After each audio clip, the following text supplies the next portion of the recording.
Hello guys, it's me again, Miss Inday Aya. Ubani ko ninyo sa akong mini vlog for today's video guys. Kay maadto mi sa SDA nga simbahan kay magsabat mi dito. Then guys, muna kong mga kauban, mga gwapa kaayo, tas napay bayot dura nga murag si Juban.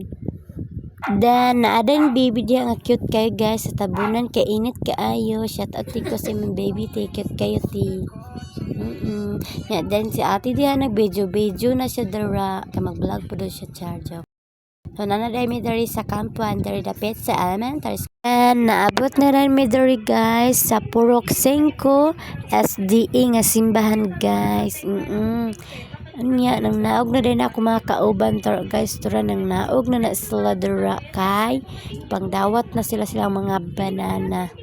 Banana diha nagbaklay na mi dira guys.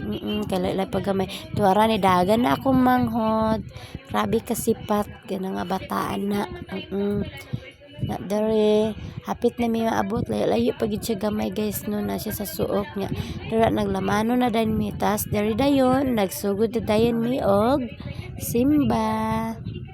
Naminaw na rin sila dira. Tas kana na dayong bae, nagwali na rin si baby girl. Ug tura rin sa kutubangan akong mangod og semela. Tas dira ko taman guys. Kung naabot ka diri nga video, thank you for watching. Please follow and share.